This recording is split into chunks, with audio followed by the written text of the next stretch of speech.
예, 안녕하세요. 원재입니다. 예, 오늘 부처님 오신 날 이틀 전이에요. 날씨는 맑고 이번 주 중에는 계속 맑을 것 같아요. 저번에 저 연등축제 서울의 종로에서 했는데 그날 하필이면 좀 비가 와서 좀 아쉽게 됐죠. 굉장히 큰 행사고 장엄한 행사인데 외국인들도 많이 참여하고 불교계의 대표 행사 중에 하나인데 그날 비 오고 그 다음 날부터는 맑았어요. 그래서 저는 연등 이제 행렬을 그 방송으로 봤거든요. BTN, BBS에서 이렇게 방송하고 있는데 거기서 보면서 조금 안타깝다는 생각을 많이 했어요. 그리고 어젠가 연등축제 끝난 다음에 저 유진 스님으로 이제 유진 스님이 뭐 이제 뭐지 극락왕생 그런 걸로 이 또한 흘러가리라 막 이런 거 하면서 디제잉 하시면서 그런 모습도 보고 야, 참 대단하다. 저 빠꾸영이라는 아마 캐릭터이셨을 거예요. 윤성호 개그맨 분께서 그런데 예전에 한참 뜨다가 지금의 요즘에 이제 캐릭터를 이제 뉴진스으로 바꾸셨죠. 그 저번에 보니까 불교계 내에서 정식 이제 법명을 받은 거예요. 새로울 유자, 영어인 유자하고 나아갈 진자. 그래서 유진 스님을 누구한테 받으셨냐면은 지금 불교신문 사장 스님이 오심 스님이신데 오심 스님이 이렇게 법명을 주시는 거를 제가 방송에서 봤어요. 어디 유튜브 클립에서 봤을 거예요. 그렇게 봐가지고 야, 저런 식으로 정식으로 받으셨구나 그런 생각이 들더라고요. 그래서 아마 장삼도 받으셨나 하는 그런 생각이 들더라고요. 그리고 저번에 JTBC인가 거기서 저기 인터뷰가 나왔어요. 근데 장삼이 개인적으로 좀 아쉬운 거는 장삼이 이렇게 좀 가지런한 게 있으면 좋은데 이렇게 가지런하게 딱 있어야 되는데 이게 약간 좀 벌어졌더라고요. 그래서 여기 약간 내 티셔츠가 비치고 이렇게 되는데 스님들이 원래 그렇게 입지는 않거든요. 장삼도 이제 가지런하게 이렇게 탁 붙도록 이렇게 입는 편인데 이게 확 벌어져가지고 이렇게 됐나? 그렇게 해가지고 조금 아쉽긴 하더라고요. 유진 스님 뵈면서 야, 저런 캐릭터가 나와서 20, 30대 젊은 사람들과 호응하고 호흡을 같이 맞추고 하는 것도 참 좋다. 물론 저는 안 해요. 저는 그런 데 관심이 없어요. 그런데 내가 그렇게 안 한다고 해서 내가 못 한다고 해서 그 사람의 역할을 부정할 필요는 없거든요. 저는 개인적으로 이런 성향이요. 내가 못하는 부분이 있다 하더라도 내가 역량이 모자란 부분이 있다 하더라도 내가 혹여나 반대하고 좀 뭔가 좀 이상하다는 부분이 있다 하더라도 그런 역할을 하면서 또 사람들을 끌어들이고 관심을 가지게 하고 이런 부분들이 있어요. 그래서 저는 약간 불법의 어떤 정통의 모습은 아닐지라도 그런 다양한 방편들이 존재해서 사람들과 함께 나아가는 게 그게 통불교인 거예요. 전 통불교를 굉장히 긍정하는 편이고 나는 그러나 이제 선에서 수행해서 이런 역할을 딱 정해가지고 나 이런 거를 한다라고 공표를 하고서 제가 영상도 찍고 법문도 하고 그렇게 하는 것이겠지만 이를테면 제가 뭐 유아반 법회를 맡아달라. 저는 절대로 안 합니다. 유아반. 그거는 이제 각 사찰에 어떤 좀 젊으신 비구니 스님들이 하시는 경우가 많다고 하더라고요. 근데 저는 유아들하고 놀기가 싫어요. 별로 잘 안 통하고 뭐가 그래서 유아들하고 잘 안 맞아요. 안 맞아가지고 너희들이 놀아라 하고서 이제 냅두는 편이지.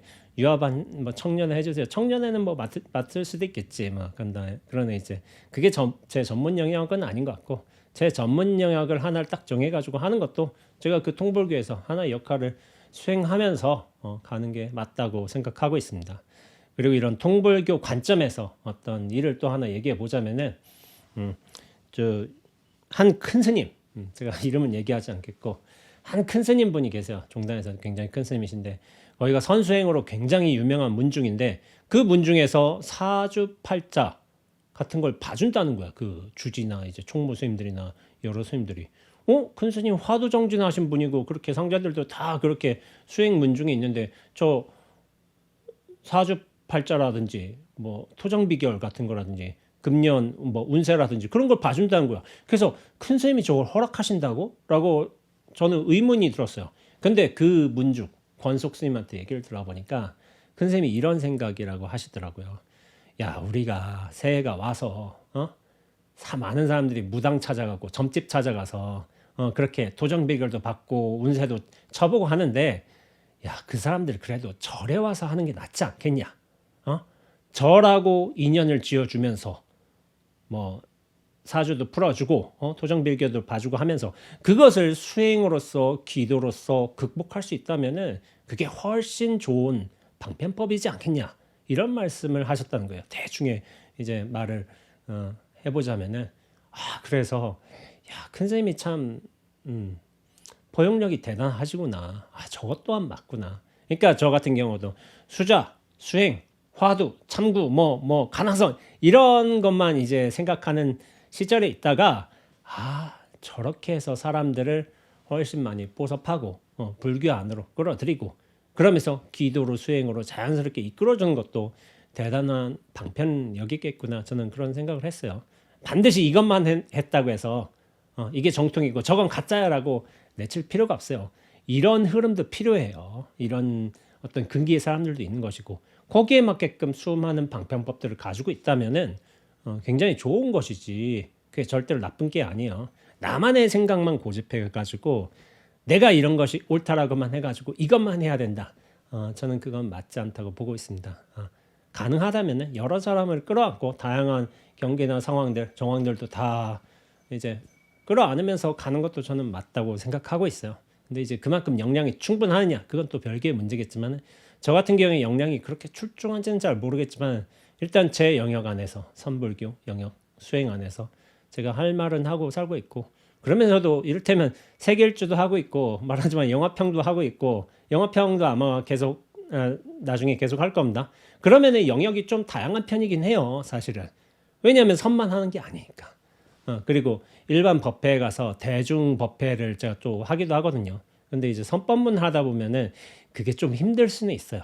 이게 조사어록들 이런 걸 많이 끌어서 이제 이야기를 하다 보니까 그래서 어느 정도의 어떤 중점은 짓기대 타협점도 잡기도 해요. 그러면서 여기도 저기도 좀 왔다 갔다 하면서 대중들이 알아들을 수 있게끔 좀 일상적인 경우에 예시를 들어가면서 스토리텔링 형식으로 그렇게 이야기하고 있는데 그렇게 하는 것도 맞는 것 같아요. 반드시 선법문만 하는 게 아니라 물론 제 자리에선 제 도량이라든지 뭐 선언해서는 제가 하고 싶은 대로 해도 되죠. 그러나 대중들과 소통하기 위해서는 어느 정도 수위 조절도 하는 게 필요하다고 생각하고 있습니다. 근데 이제 오늘 법문은 뭐냐? 수위 조절이 안 되는 벽암록 73칙이요. 마조 백비. 수위 조절이 안 되죠. 벽암록 가장 까다로운 선 공안집이요. 선 공안집. 벽암록, 종영록 뭐 이런 게 있는데 굉장히 복잡해요. 난해하고. 근데 이제 제가 앞서서 말씀드리지만은 제가 벽암록을 다루긴 하는데 그렇게 다루는 걸 좋아하진 않아요. 차라리 무문관을 다루면 저는 괜찮다고 생각해요. 무문관은 굉장히 좀 좋아요. 좋고 감명하고 분명하고 그런 면이 있어. 근데 벽암록은 이거는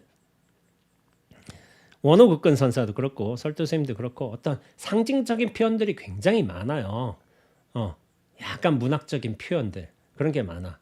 근데 이거를 제가 다 해석할 수가 없어요. 왜 해석하지 못하느냐?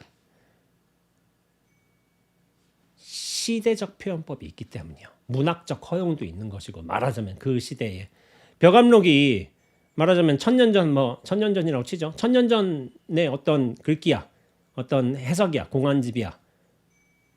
천년 전인데 더군다나 한국도 아니고 중국이야. 이거를 그 시대에 통용되던 어떤 표현법을 우리가 온전히 알 수 있을까요? 그거는 역사학자들이 문헌학자들이 알아요.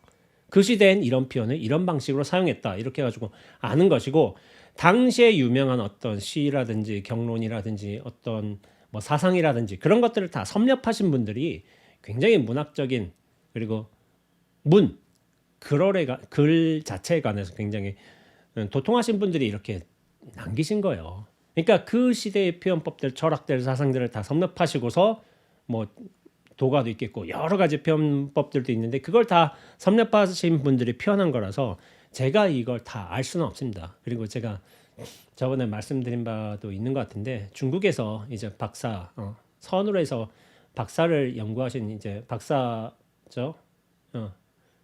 과정을 밟으신 저희 상스님께서도 그렇게 말씀하시는데 해석이 안 된대요. 사실은 그 시대로 들어가야지 알 수 있는 거지. 지금의 관점에서 이걸 보면은 다 틀린다고. 그런 식으로 말씀하세요. 그래가지고 제가 굉장히 좀 벽암록을 하기가 좀 힘든 이유가 굉장히 까다로워요. 까다롭고 여러 가지 표현법이 있는데 이건 뭐야? 이건 뭐야? 하는 것들이 너무 많이 나와. 너무 많이 나와서 그럼 그걸 다 알아야 되느냐? 저는 그렇게 생각하지 않습니다. 이 벽암록에서 공안에서 제시하고자 하는 어떤 중요한 골수가 있어요. 그 골수를 꿰뚫는 게 중요한 것이지 그 다양한 표현법들, 묘사들, 비유들 그 전부를 다 알 필요는 없다고 저는 생각하고 있어요. 그래서 제가 벽암록을 다루면서 이를테면 제가 해석이 안 되는 부분들 당연히 있잖아요.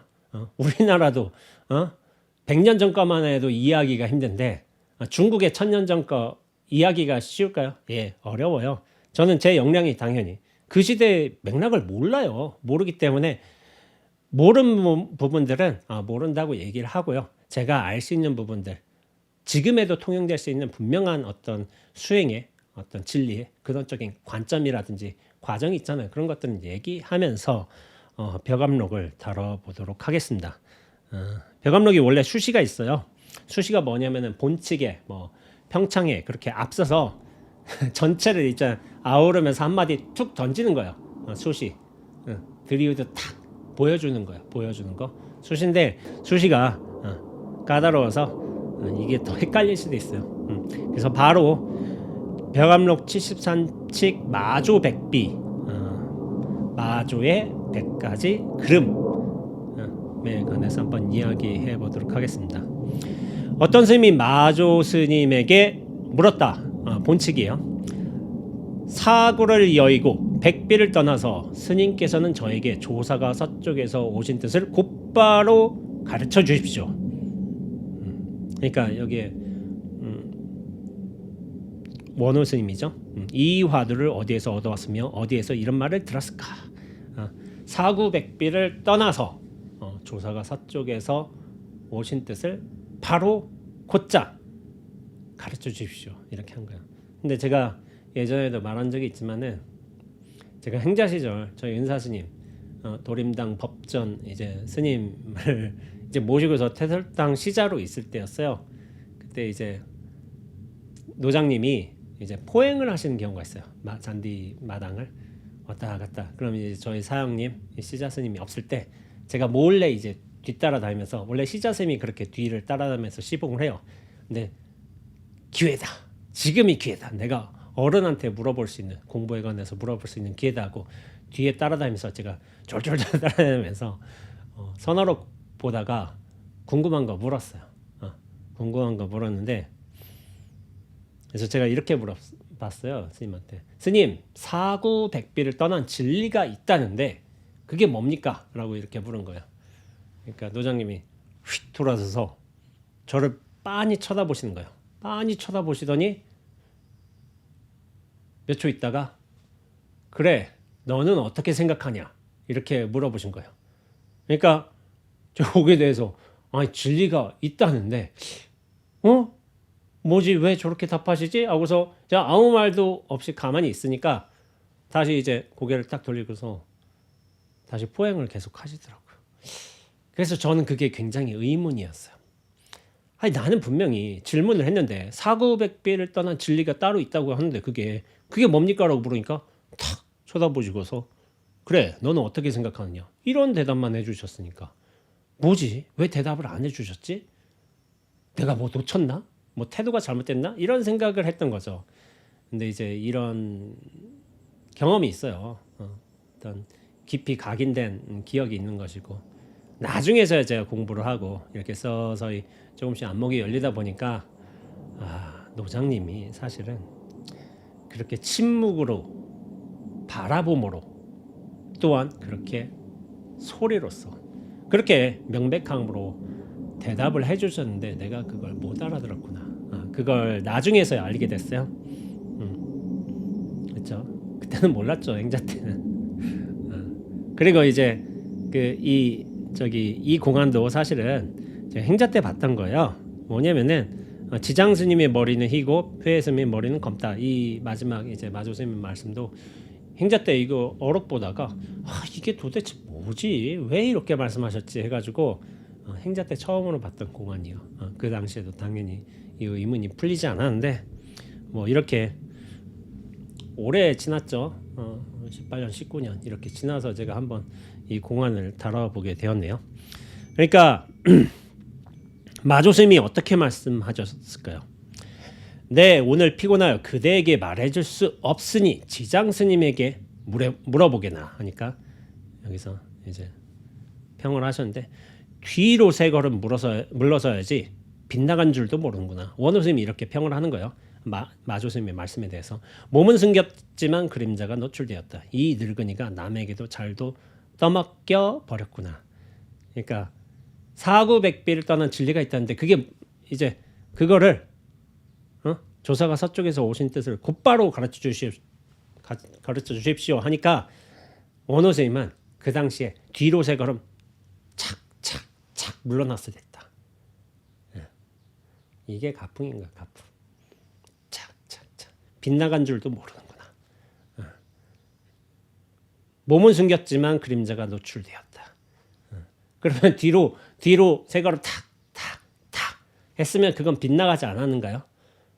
여전히 빗나갔습니다. 몸은 숨겼지만 그림자가 노출되었다. 어떤 대답을 해도 마찬가지요. 근데 어떤 대답의 뜻이 있는 게 아닌 거예요. 어떤 방식이든 탁 들춰내준다면은 그게 맞는 거예요. 그게 맞는 거. 그러면서 늙은이가 남에게도 잘도 떠맡겼구나. 지장쌤한테 나 오늘 피곤하니까 지장쌤한테 가봐 한 거예요. 스님이 지장쌤에게 물으니 저놈을 한번 내절려 한다. 빗나간 줄도 모른다. 그러니까 원호 스님은 뭐 이렇게 표현을 하시는 것 같아. 지장쌤이 말하였다. 왜 큰 스님에게 묻지 않았느냐. 풀 속에 꼬리를 태운 호랑이가 나왔구나. 사람으로 둔갑한 신통력이 있는 호랑이라고 하죠. 그러니까 뭐냐면 호랑이가 보통의 이제 수행자가 아니죠. 굉장히 역량이 좋은 공부 힘이 좋은 이런 수행자를 뜻할 거예요. 근데 이제 풀 속에 꼬리를 태운 이건 여러 좀 해석이 가능할 것 같아요. 그래서 이게 좀 복잡하다는 거예요. 원호 스님의 말이 그래요. 오히려 이 본칙은 단순하고 분명한데 이거에 관해서 하나씩 이제 주석이라기보다는 이제 덧글을 다신 거예요. 그게 해석 하나 하자면 이제 끝이 없습니다. 슬쩍 어떤 부분이 드러나 있는 거죠. 왜 큰 스님에게 묻지 않았느냐? 이것도 똑같은 거예요. 내 오늘 피곤하니 지장 스님에게 물어보거나. 무슨 말을 하느냐? 자승자박이로군. 죽기가 십상이군. 이렇게 말씀하셨어요. 스님에게 물어보라고 하였습니다. 마조 스님이 지장 스님에게 물어봐요. 그러니까 제 스스로 해결하지 못하고 다른 사람의 처분을 받는 것. 앞에 쏜 화살은 그래도 가볍지만 뒤에 쏜 화살은 깊이 박혔다. 두 번째 화살이죠. 첫 번째는 마조 스님이 화살을 쐈어요. 이미 탁 해가지고. 근데 찔린 줄 몰라. 이미 받았는 줄 몰라. 그러니까 두 번째 화살을 또 받은 거야. 또 받았어. 또 물어봤어. 그것이 깊이 박혔다고 하는 거죠. 나는 오늘 골머리가 아파서 그대에게 말할 수 없으니 회 사형에게 물어보도록 하게. 그러니까 원호 스님이 84명의 선지식답다. 하나같이 같은 병을 앓고 있는구나. 분명하게 대답을 해 주었음에도 불구하고 못 알아듣는 거예요. 못 알아듣는 거. 결국 다른 인연법을 또 이제 소개시켜 준 거죠. 그러니까 회 사형한테 가라고 한 거예요. 스님이 회 스님께 여쭙자 다른 사람에게 또 떠맡겨 버렸구나.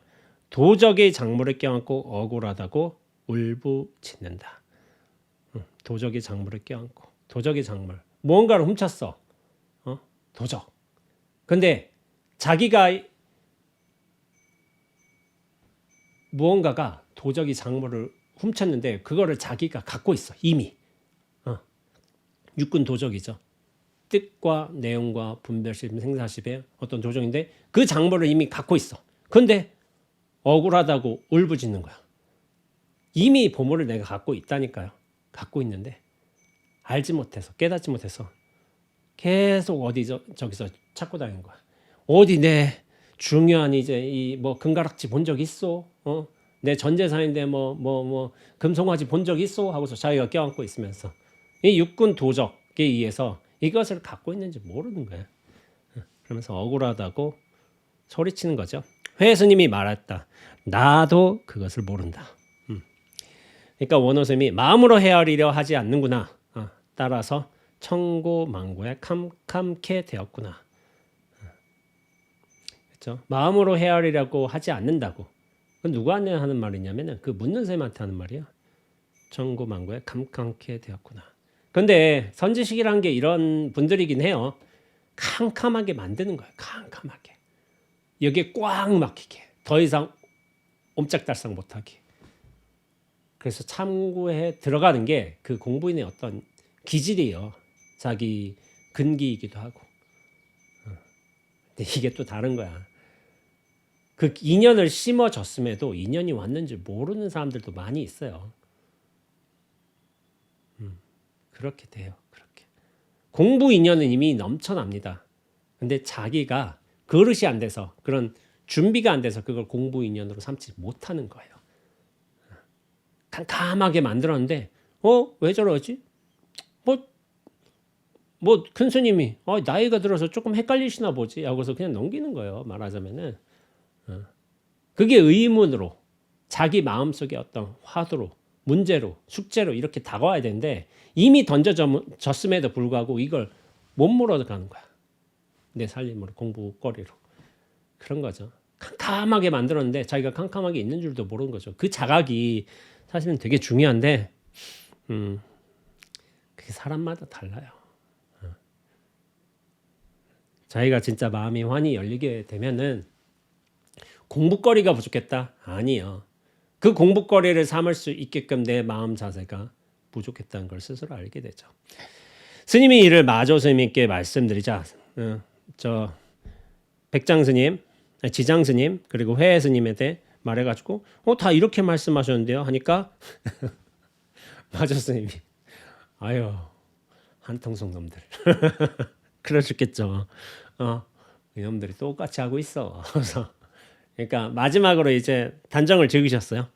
지장 스님의 머리는 희고 회애 스님의 머리는 검다.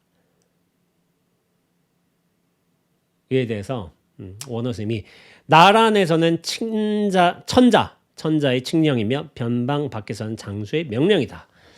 제가 이 표현이 왜 나왔을까? 변방 밖에서 장수의 명령이다. 이런 표현법들이 좀 어려운 거예요. 지금 와서 내가 이걸 온전하게 해석하느냐? 그럼 안 된다니까요. 그러니까 뭐 굳이 해석하자면 그렇습니다. 천자의 칙령이란 게 나라 안에서는 천자의 칙령이 완전한 법이야. 이것이 굳건해. 누구도 여기를 벗어날 수가 없어. 딱 벗어날 수가 없어. 근데 이 나라 아니잖아. 나라 밖에서는 변방 밖에서는 장수의 명령이다. 뭐 제 해석엔 그래요. 여긴 천자가 관리하지만 요 바깥은 장수가 관리야. 장수의 명령으로서 하나하나 어떤 법령이라든지 원칙이라는 게 딱 기준이 세워지는 거예요.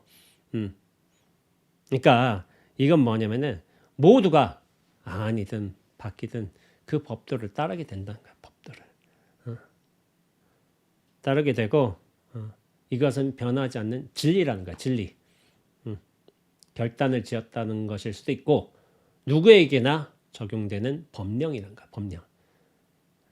지장 스님의 머리는 희고 회애 스님의 머리는 검다. 여기에서 결단을 지었어요. 뭐가 결단 지었느냐? 지장 스님의 머리는 희고 회애 스님의 머리는 검다.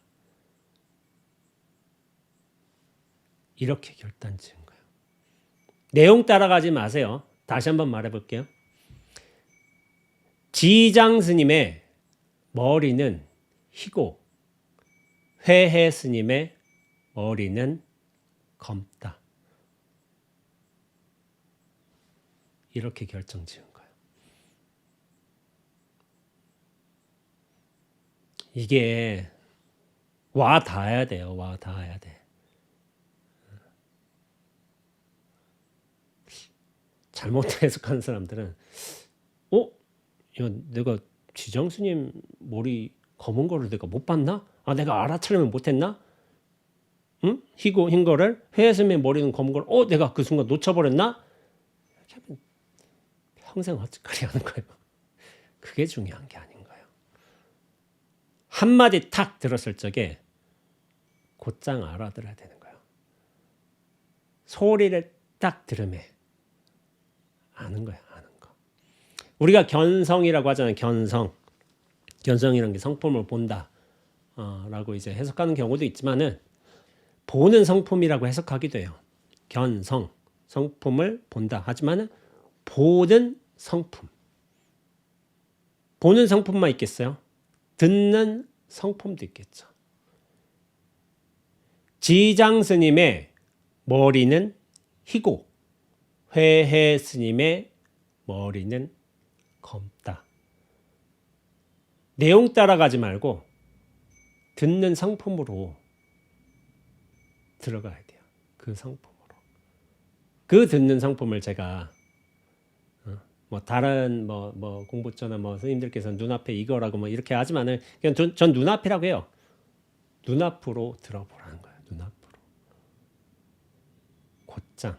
곧장 이렇게 들리잖아요. 바로 이렇게 들리잖아요.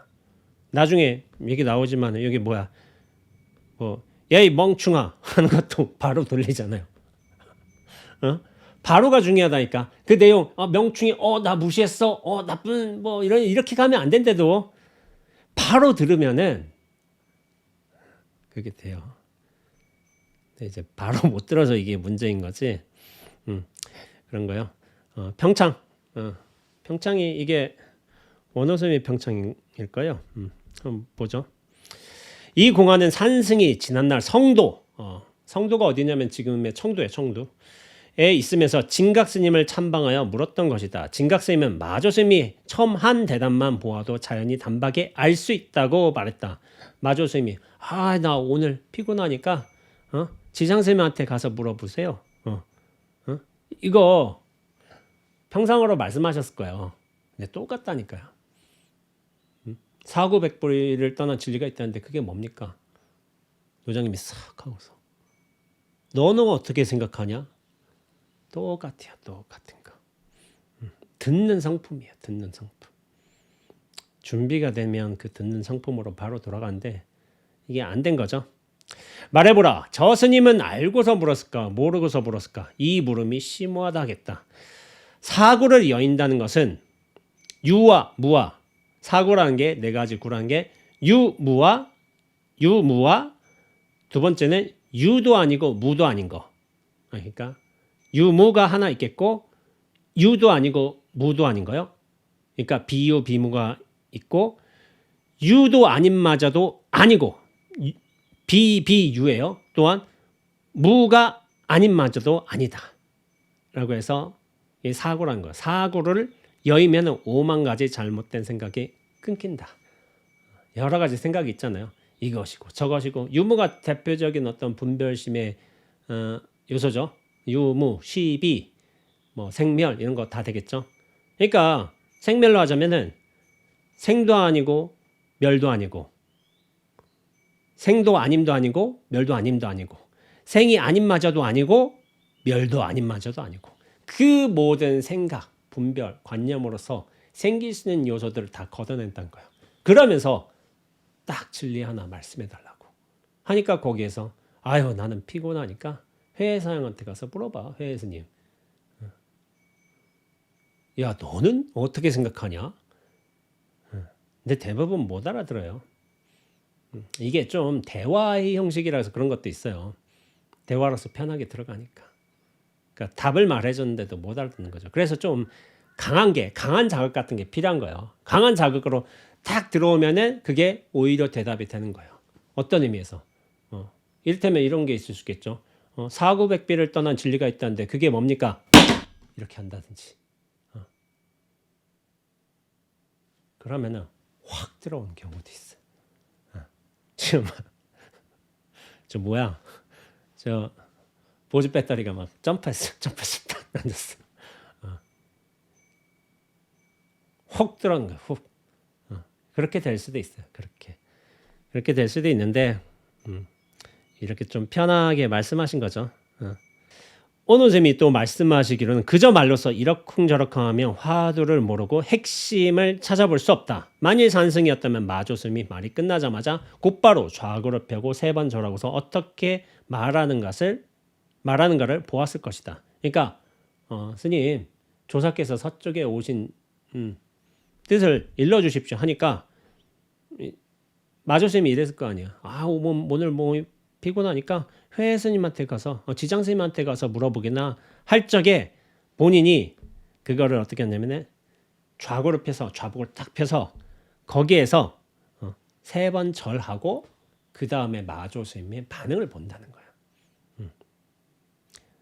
만약 당시에 원어 스님이 마조 스님이었다면은 어떤 스님이 찾아왔는데 사구백비를 여의고서 스님께서 조사가 서쪽에서 오신 뜻을 일러주십시오 했을 적에 등줄기를 방망이로 갈겨 내쫓아내고서는 깨달았는가 안 왔는가를 살펴봤을 것이다. 등줄기로 방망이로 확 갈겼단 말이야. 이게 약간 충격인 거예요. 충격. 강한 자극. 아까 전 이것처럼 자극이 온다는 거예요. 근데 그런 큰 자극이 올 적에 탁 들어오는 경우도 있어요. 근데 제가 얘기하지만은 때리는 건 조심해야 돼요. 그거 알아들을 법한 사람한테 때려야지. 이게 때리는 거거든요. 때리는 거지만은 이게 뭐라면 촉의 인연인 거야. 촉이라는 인연을 통해서 법이 쑥 들어온 거야. 쑥 비어지고 확 본성이 드러나고 본래 면목이 확 드러나고 그런 게 올 수도 있는데 아직 비어짐이 충분치 않다면은 왜 나 때려? 응? 왜 내가 무슨 잘못을 했다고? 이렇게 돼요. 대부분 이렇게 되고 이스님 같은 경우도 이렇게 안 통했으면 앞으로 안 통해요. 그리고 깨달은 스님 같았으면 이를테면 이 물은 스님이 깨달은 스님 같았으면은 이름이 언급됐어요. 어떤 스님이라고 얘기하지 않아요. 그러면 깨달은 스님이었다면은 또 이런 생각을 해볼까? 깨달은 스님이었다면 이렇게 갈팡질팡 맥을 못 잡고 왔다 갔다 하고 아직 어둡고 그런 상황이 어록에 나왔을까요? 아니에요. 깨달음의 기염만 나왔어요. 눈앞이 밝지 못한 상태로 드러나지는 않아요. 이스님은 영원히 못 깨달았어요. 그런 거예요. 근데 이게 잘못된 게 아닌 거예요. 중국에 1000명, 2000명 스님들이 산다 하더라도 한 산에 큰 스님 문화에 깨달은 사람은 정말 이제 눈앞이 이제 안목이 밝은 사람은 한 사람이었어요. 한 사람. 원래 한 사람. 원래 그런 거예요. 원래. 공부법이 잘못돼서 수행이 부족해서 아니에요. 이게 원래 한 사람뿐이에요. 원래 한 사람. 정말 뛰어난 사람은 한 사람밖에 없어요. 제가 예전에 그런 고민을 한 적 있어요. 왜 이러지? 분명히 다 열심히 하는데 왜 이러지? 그러니까 노장님 말씀이 야 원래 산에는 호랭이 한 마리만 사는 거요. 뛰어난 아주 명한 종사는 한 사람밖에 없는 거요. 그게 어쩔 수가 없는 일이야. 그거 맞아요. 맞는데 그렇다면 그 중간치도 있을 거 아니에요. 사자만 있나 호랭이만 있나 곰도 있고 여우도 있고 뱀도 있고 쥐도 있고 뭐 이렇게 있을 거 아니에요. 저는 한 마리의 어떤 호랑이만 있다는 거 그것도 물론 맞는 말이에요. 그러나 전체적 관점에서 이 원흉의 관점에서 보자면은 산이 정말 소중한 거예요. 이 산이 호랑이도 살고 있고 뱀도 살고 있고 물소리도 흐르고 있고 나무도 그늘을 만들어내고 있고 바람도 불고 있고 이 산이 중요한 거야. 그 산이 모든 걸 품고 있는 거예요. 그러면은 정말 그렇게 산의 관점으로서 돌아간다면 우리가 전체의 눈앞의 관점으로 돌아간다면은 호랭이 한 마리만 있는 게 결코 잘못된 게 아닌 거예요. 그게 원래 맞는 거예요. 쥐는 짹짹거리는 게 원래 맞는 거고, 호랭이는 으엉 우는 게 많은 거고, 대나무는 바삭바삭거리는 게 원래 맞는 거예요. 그 분명함으로, 온전함으로 원래부터 완벽함으로 그렇게 돌아가는 게 맞는 거예요. 자꾸 시비의 관점에서 왜 이럴 때면 지금의 관점에서 말하자면은 왜 공부인들이 이렇게 안 나오느냐? 원래 그런 거예요. 근데 그거에만 멈추지 말라고요. 이 전체가 원래 이렇다고. 이렇게 흘러가는 게 이 산이고 세상이고 허공의 법인 거예요. 그게 잘못된 게 아닌 거예요. 그러나 다 자기의 본분에서 자기 역할을 충실히 행하고 있는 거예요. 대나무는 서걱서걱 거리고 있고, 쥐는 짹짹거리고 있고, 물은 졸졸졸졸 흐르는 거예요. 그게 다 본분 역할에 충실한 거예요. 그걸 봐야 된다. 저는 그런 얘기를 하고 있습니다.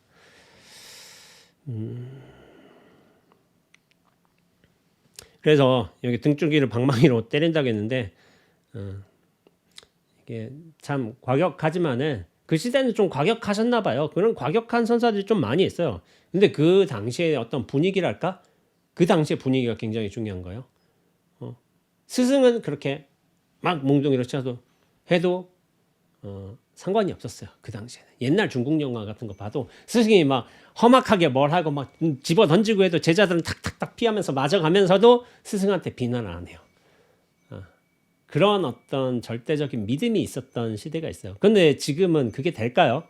이게 스승이 왔다고 해서 이렇게 해서 주장자 집어 던지고 여기 맞고 여기 좌세골 뭐 굴절되고 뭐 이렇게 하면 나중에 저 별로 인연이 없다 하면 저 뭐라고 하지? 고발 들어가요. 고발. 지금은 시대가 그렇지 않아요. 지금은 시대가 그렇지 않아. 그래서 이거는 조심해야 되는 거예요. 조심해야 되는 거. 촉이라는 인연을 통해서 깨닫는다 치면은 예전에 제가 그 뭐지 온천물에 들어가다가 깨친 6보살의 인연 그걸 얘기하기도 했지만은 그것도 벽암록 공안이었죠. 촉의 인연이요. 쓱 들어가다가 살갗을 통해서 그 따뜻한 물을 탁 닿는 인연으로 깨친 거예요. 촉의 인연도 있고 촉의 인연이 정말 된다 치면은 이를테면 이런 것도 되지. 그래서 몽둥이로 때릴 필요가 없어요. 지금 제가 없지만 펜 있잖아. 펜으로 해서 정말 그게 준비가 됐다면 펜으로 손등을 탁탁탁 치는 걸로도 돼요. 탁탁탁 치는 걸로 돼. 아니면은 진짜 촉의 인연 가벼운 걸로 할 적에 손가락 대봐요. 손가락 대보고서 손가락 끝을 탁 하고 만나게 해봐. 근데 밑밥을 까는 밑장을 분위기를 까는 게 중요해요. 중요하게 깔고서 손가락 대보세요 하고서 착 하고서 만나. 이게 촉의 인연이죠. 촉의. 이게 몽둥이일 필요는 없어요. 지금의 상황과도 맞춰서 해야 돼요. 과거는 그게 가능했을지 몰라도 이게 딱 손가락 맞추면 이게 뭐 천지창조 그림인가? 그쵸? 이렇게 탁 하면서 천지가 창조됨을 알 수도 있는 거죠. 그렇게 되는 거지. 마조스님은 오로지 그에게 말을 해주었기 때문에 이스님은 서로 마주보고도 몰라보고 다시 지장쌤에게 물었던 것이다. 말로 그러니까 좀 초기 인연을 줬었어야 되는데 말만 해줘서 몰랐다는 거예요. 이는 마조스님이 찾아온 자를 잘 분별하지 몰랐기 때문이라고 하겠다. 근데 저는 그렇게 생각하지 않아요. 공부할 놈이었으면 깨달을 놈 같았으면 이미 깨달았어요. 이 방편법을 말로 해줬기 때문에 못 알아들었다. 이 방편법이 잘 분별하지 몰랐다. 그게 아니에요. 예전에 이거 있잖아요. 조조 선생님 때 총림에서 왔는데 공부 잘 가르쳐 주십시오. 야 죽은 먹었냐? 예 먹었습니다. 하니까 야 바로 씻어라 하고서 어떤 스님은 깨쳤어요. 깨친 스님들도 있고 못 깨친 스님도 있어요. 말을 통해서 깨칠 수도 있어. 반드시 초기의 인연, 몽둥이 인연이 와야지 깨친 게 아니라니까요. 이미 공부할 놈, 깨어난 놈 같았으면은 이런저런 6가지 아니, 비, 설신, 의를 통해서 들어오는 인연으로 다 깨쳐요. 스님이 어리석게도 지장 스님에게 달려가자 지장 스님은 말하였다. 왜 마조 스님에게 묻지 않았더냐. 스님이 당신을 찾아가서 물으라고 하셨습니다. 그러니까 그가 조금만 살펴보면 내질러 몸을 빗겼더라면 결코 부질없는 짓이 없었을 것이다. 그러나 지장쌤이 나는 오늘 머리가 아파서 그대에게 말해줄 수 없으니 회사장에게 가서 묻도록 하게. 똑같죠. 나 오늘 피곤해서 하니까 지장쌤에게 가서 물어봐. 똑같은 방식을 취한 거야. 스님은 또다시 회상을 찾아서 물었고 회상은 그것을 모른다고 대답하였다. 그러니까 말해보라. 무엇 때문에 한 사람은 머리가 아프다 했고 한 사람은 모르다고 말하였을까? 결국은 무엇일까? 아이고 머리가 아파. 난 몰라. 머리가 아프다 모르다 이 상황이 중요한 게 아닌가요? 머리가 아파. 머리가 아파. 머리가 아파. 나는 몰라. 나는 몰라. 나는 몰라. 다 다르지만은 듣는 성품은 한결같대도요. 이걸 보라고 얘기한 거예요. 결코 다른 게 아닌 거예요.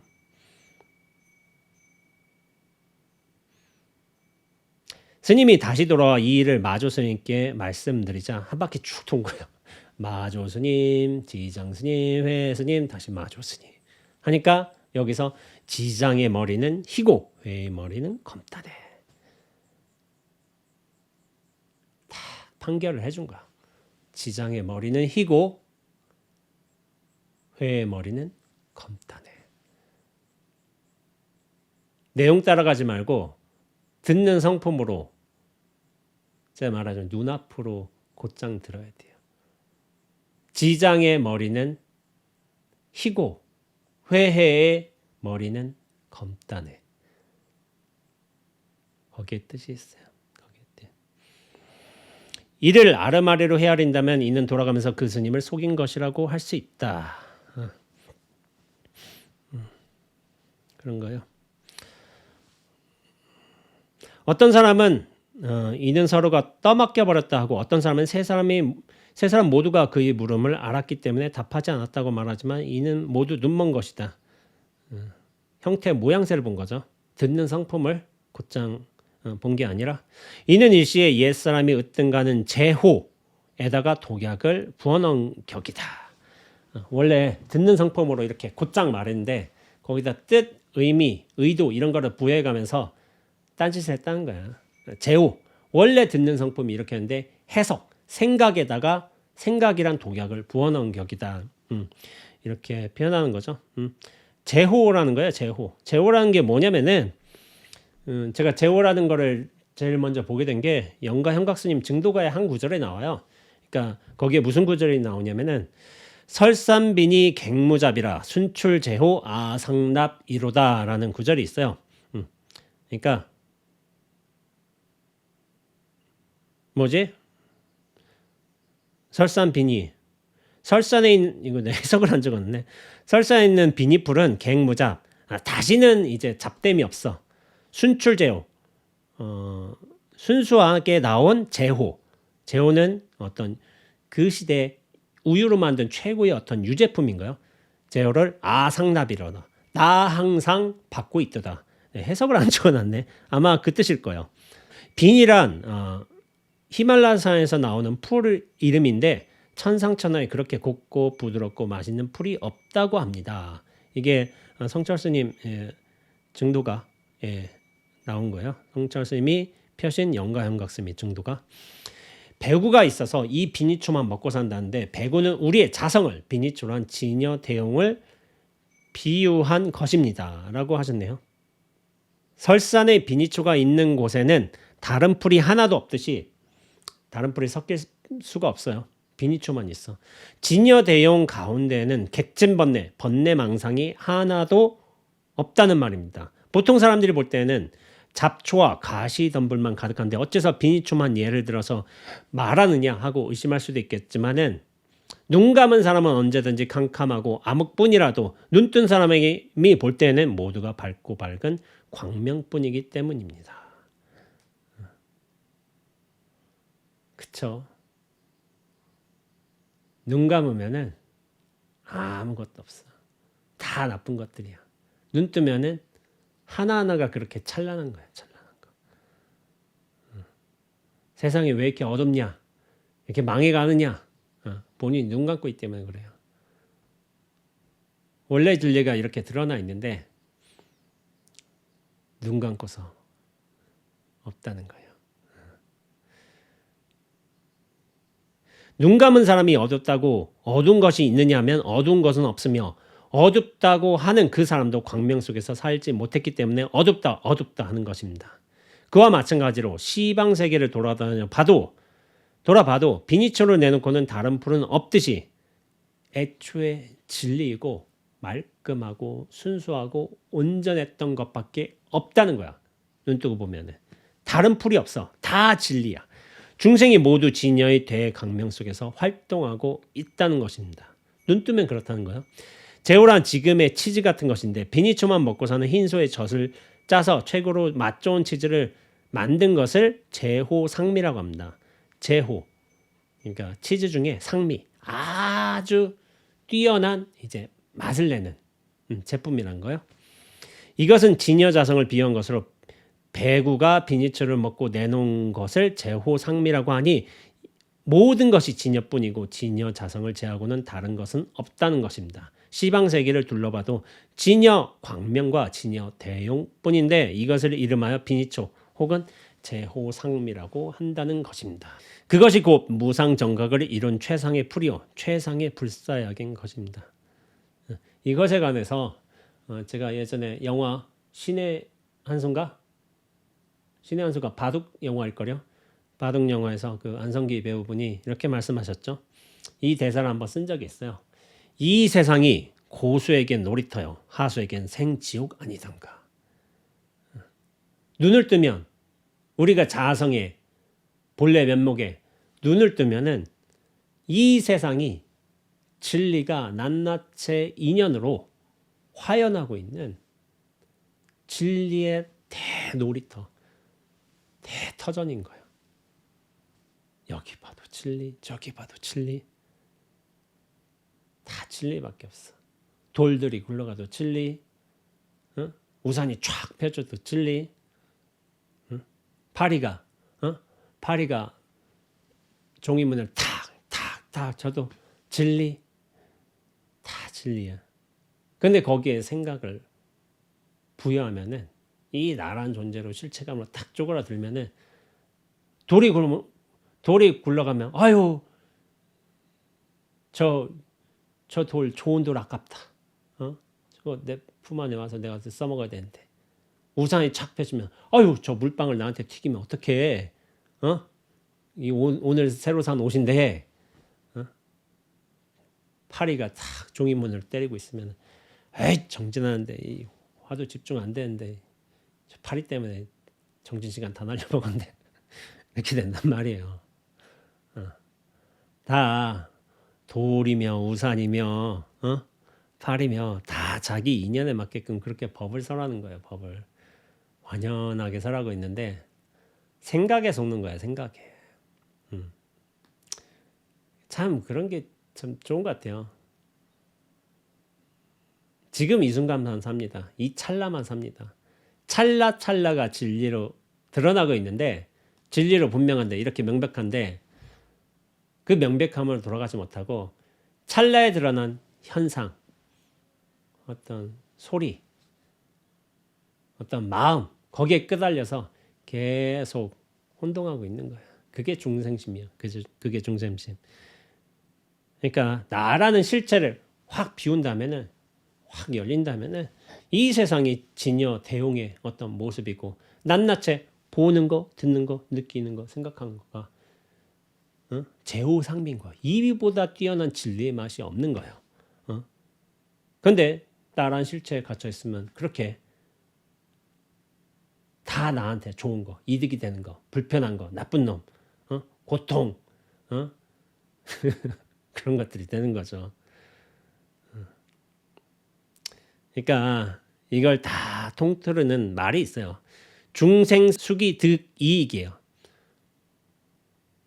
중생이라는 게 사람이란 게 자기 그릇만큼 이득을 얻는 거예요. 자기 그릇이 이만큼 조그맣다면 여기에서만 이득을 못 얻어. 그럼 요 그릇이 있잖아. 요 바깥은 다 온갖 분별심, 생사심 해가지고 고통스러운 땅인 거야. 근데 이 그릇이 넓어졌어. 넓어지면 훨씬 더 득을 많이 얻겠죠. 나에게 득이 되는 것들. 이렇게 딱 하고 다 나한테 도움이 되고 살림살이를 삼고 이렇게 하는 거야. 크게 할수록 집채만큼 커지면 훨씬 좋은 거고. 근데 뭐냐면 최상은 뭐냐면은 이 틀이 깨지는 거야. 틀이. 내 그릇이란 틀마저도 확 깨져 버린다면은 이 세상을 품어요. 우주를 품어요. 저 까마귀가 깍깍 하고 분명하게 눈앞으로 들어요. 우주를 품는다는 게, 세상을 품는다는 게 이게 개념이 아니라 내가 실제로 그렇게 느껴봐야 돼요. 생각의 영역이 아닌 거야, 이거는.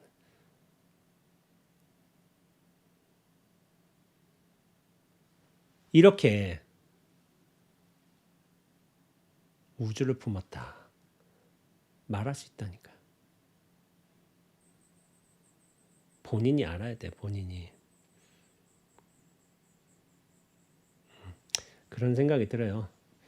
제가 최근에 쇼츠 하나를 며칠 전에 올렸는데 쇼츠 하나가 100만 뷰에 가까워지고 있어요. 제 쇼츠 중에 100만 뷰에 가까워진 거는 없었어요. 이상순이 도인과인 이유. 제가 이효리 이상순이라는 두 이제 인플루언서죠. 굉장히 유명한 분들이죠. 이상순님이라고 해야 되고 또 이효리님이라고 해야 되는데 제가 영상에서 이상순이 도인과인 이유 그냥 호칭을 안 붙였어요. 호칭을 안 붙이고 왜냐하면 그냥 절에서 이상순은 도인과지 이런 식으로 이제 연세 많으신 분들도 좀 뭐 세간에 관심이 있는 선생님들도 다 그렇게 보는 경향성이 있어요. 그래서 이효리 씨와 이제 저는 동갑이에요, 사실은. 동갑이어가지고 같은 79년생이니까 이상순님은 저보다 5살 연배 위 있어요, 위. 형님이신데 말하자면은 세속으로 보자면은 그렇게 되시는데 제가 영상에서 이상순님, 이효리님, 이효리 씨, 뭐 이상순 씨 이렇게 한 게 아니라 그냥 이상순과 이효리라고 했어요. 이게 워낙 소규모의 채널이어서 보는 사람들 별로 없고 해서 편하게 얘기했는데 근데 그걸 쇼츠로 만들어 놓으니까 이제 갑자기 빵 터져버린 거야. 갑자기 10만, 20만, 50만, 60만 가다가 오늘 보니까 98만까지 갔어요. 이제 100만이 코앞인데 100만 될 거예요. 근데 이제 100만원쯤 되니까 이런 게 보여. 야, 뭐 이상순과 님과 이효리 씨가 네 친구냐? 어디 뭐 무슨 부르듯이 뭐 예의도 없네. 하고서 이런 악플이 많아. 근데 그건 악플이 아니라 지적이야. 바른 지적. 바른 지적이어서 저는 제가 잘못했다고 생각하고 있고 그러니까 굳이 변명을 하자면은 편하게 좀 얘기하던 거를 그냥 유튜브에서 보는 사람도 별로 없으니까 그냥 몇 사람 보는데 그래가지고 얘기했다가 욕을 얻어먹었는데 저는 그 지적이 맞다고 생각하고 있어요. 이상순님과 이효리님이라고 칭해야 되는 게 맞아요. 근데 저는 개인적으로 얘기하자면 이렇게 빵 틀 줄 몰랐던 거예요. 여하튼 이상순님과 이효리님 내가 언급을 했는데 그런 지적은 저는 온당하다고 생각하고 있고 그러나 제가 댓글로 하나하나 뭐 잘못했습니다. 조심하겠습니다. 이런 뭐 잘 쓰겠습니다. 이렇게 하지는 않았어요. 댓글이 너무 많아서 300개인가 넘어요. 그렇게 300개 정도 되나? 그런 것 같았고 근데 이제 다른 악플들이 또 있어요. 악플들이 뭐냐면은 악플이라고 볼 수밖에 없는 게 이중은 공부 안 하고 이 연애만 보나 보네. 스님이 쓸데없이 연예인 얘기든 하고 있고 뭐 이를테면 이상순이 무슨 도인과냐 그거는 성격의 문제지 뭐 이런 식으로 하는 사람들도 있어요. 그러니까 악플이라기보단 당신들의 생각을 이렇게 피력한 건데 그런데 제가 이 댓글에서 좋아요 수가 많이 표시된 이제 댓글들을 보면 다 선풀이요. 아 이상순님은 진짜 도인이구나. 그러니까 저러니까 이효리가 이상순하고 결혼했겠지. 해가지고 뭐 또 이상순님의 어떤 그런 개인적인 성품이라든지 주변에서 소문을 들었는데 이렇게 사람들을 다정하게 대해준대요 해가지고 이런 걸 다 좋아요가 제일 많아. 그러다가 한참 밑바닥이나 뭐 이렇게 보면은 악플들 이상순님과 이효리님을 안 좋게 보는 악플들이 많아요. 악플들이 많은데 그러니까 그게 이런 거예요. 중생수기 득이익인 거예요. 자기 그릇만큼 보는 거예요. 자기 그릇만큼. 내 그릇이 작다 보니까 여유가 없어. 마음에 여유가 없어. 그러니까 상대방의 어떤 부정된 부분 탁 볼려서 하는 거예요. 긍정된 부분을 캐치하지 못하고. 근데 제가 저번에도 말씀드렸지만은 그 어떤 나쁜 일이 있다 하더라도 나한테 긍정이 되는 부분을 착취해서 내 살림살이에 도움이 되는 게 훨씬 좋은 거예요. 부정적인 부분은 그냥 제껴내면 돼요. 이렇게 쓱 지나가면 되지. 타산지석으로 딱 세우면 되지. 아, 저렇게 하면 안 되겠구나. 근데 그 부정이 잘못된 점, 헐뜯고 싶은 점, 어떤 단점 이런 것을 뻥튀기 하면서 논할 필요가 없어요. 타인의 단점, 부정 그런 거에서 욕을 하면서 비난하면서 나름의 카타르시스가 생길 수가 있어요. 근데 그거는 잠깐이야. 내 살림에 도움이 안 돼요. 도움이. 상대방한테 분명히 좋은 게 있어요. 좋은 거를 취해서 내 살림에 내 삶에 훨씬 긍정적인 방향으로 나아갈 수 있도록 영양분으로 삼는다면 그게 좋은 태도라고 저는 보고 있습니다. 어떤 사람이든 그래요. 좋은 점 나쁜 점 다 있어요. 근데 저는 좋은 점만 취하자주의자예요. 나쁜 점은 좀 부실한가 보지. 저렇게 판단 미스를 했나 보지. 그냥 제껴요. 그건 중요한 요소가 아니라니까. 그래서 요즘에 사람들이 악플을 쓰는 걸 보면서 참 마음에 여유가 없구나. 이상순님과 이효리님에 관해서 돈 많아서 저렇게 여유롭고 한가하게 이제 연예인질이나 할 수 있는 거지. 이렇게 말하는 사람도 있대도요. 나도 저렇게 되면 저렇게 하겠다. 이런 거요. 아니에요. 내가 지금 서 있는 이 자리에서 나도 주변 사람들에게 감화를 주고 영향을 주고 또한 좋은 연대감 그런 회양을 할 수가 있다고요. 자기 입장에서도 가능해. 근데 그걸 못하는 사람들이 많은 거예요. 왜냐면 내가 살림이 부족해서. 나도 저렇게 되면 돈 많으면 저렇게 되겠다. 안 된다니까요. 돈 없어도 그렇게 한 사람들이 있어요. 자기 넓은 마음을 같이 나눠주는 거야. 써도 닳지 않으니까 그 마음이란 거. 그게 가능한 거죠. 그래서 좀 부정적인 시선으로 보는 분들도 있는데 저는 굉장히 긍정적으로 보고 있어요. 저런 분들이 참 이상순이라는 분에 대해서도 제가 반도인이라고 얘기했지만은 도를 닦지 않아도 이미 도가 어느 정도 들어가신 분이에요. 그런 분들은. 근데 그걸 예술로서, 음악으로서, 관계로서 그렇게 회양을 해주시는 거죠. 반드시 법문으로 해야 되는 거 그런 거 아니라니까. 그게 사회와 인간을 널리 이롭게 하는 거예요. 백종원 대표에 관해서 저는 극 존경합니다. 이번에 춘천이 아니라 춘향제 행사에서 백종원 표 이제 뭐라 하지 먹거리 장터 이게 음식값이 나왔는데 굉장히 합리적인 가격에 이를테면 국수 같은 경우에는 5,000원 이제 파전 같은 경우에는 3,000원 해가지고 굉장히 저렴하고 합리적인 맛있는 가격에 이렇게 딱 나온 거예요. 그러니까 사람들이 극찬 박수가 이어진 게 역시 백 대표님. 이렇게 영향력이 크신 분들 있잖아요. 백 대표님이 돈이 많아서 좋은 일을 한다고 볼 수도 있겠지만은 백 대표님이 돈이 많음에도 불구하고 이렇게 높은 지위에 올라갔음에도 불구하고 사람들을 위해서 긍정적인 선한 영향력을 행사해 주신다는 거 이건 대단한 거예요. 저는. 그리고 당신께서 몸소 뛰시잖아. 그렇게. 이런 보살이 어디 있어요. 보살. 거기에 안주하지 않고 내가 사장이야 회장이야 나 1년에 몇십억 벌어 그런 게 아니라 직접 시장에 찾아가지고 하나하나 체크하고 이거 이렇게 한다 교육하고 모두가 살아날 수 있는 방법을 알아보자. 이게 얼마나 큰 보살행인 거예요. 단순히 돈 있다고의 문제가 아니라고요. 돈이 있냐 없냐, 여유가 있냐 없냐, 그게 아닌가. 애초부터 마음가짐이 밝으셨던 분, 바르셨던 분인 거예요. 그러나 그게 재력이나 위치나 어떤 인플루언스, 영향력이나 그런 것과 합쳐지면서 사회에 긍정적인 영향력을 확 확대할 수가 있는 거지. 그러니까 이 원력이란 게 대단한 거예요. 원력 한번 제대로 갖추면은 주변에게도 비록 작게나마 그 주변에 선한 영향력을 행사할 수 있는 거고, 원력을 잘못 하면은 100억 1000억이 들어와도 사람들 욕망에 눈멀게 하고 허튼 짓 하는 거예요.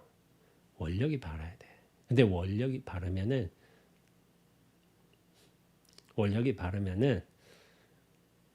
그때부터 우주가 나를 써요. 나를.